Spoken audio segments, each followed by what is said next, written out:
A few years ago, my brother would get a call on his cell phone around 2 or 3 a.m. every night. He would answer it, and it was this hellish sounding noise, like static mixed with screams. He changed his cell phone number after months, and it stopped. Then, after a week or so, it began again. The exact same noise, exact same time. Finally, one day he decided to backdial the call. It was an old man that had no clue what he was talking about. Still, the calls persisted. If he didn't answer it, would call a few more times. No messages were left behind. He decided to say screw it, ended his contact with his phone company, switched to a new phone, then got a new number. You guessed it, the screaming static calls continued after a short delay. By this time, he was terrified every night, unsure why this was happening. He backdialed the number again and got a different person.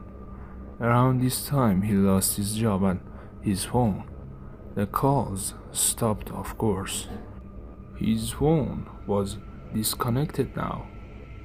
So one day, my mom asks me to listen to this weird message she got on our home phone. It was the static screaming we showed my brother, and he was freaking out. He backdialed the number again, and it said the number was disconnected this time. Never heard from it again after that incident.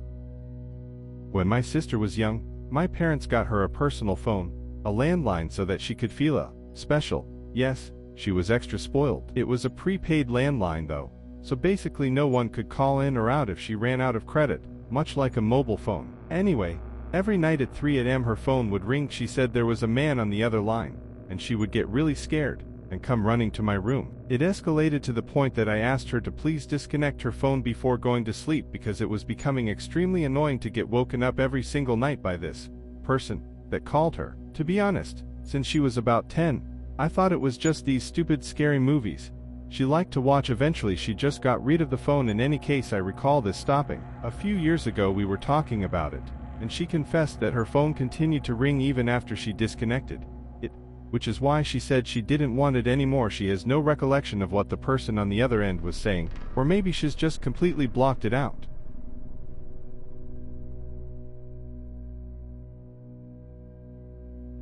This happened to a friend of mine.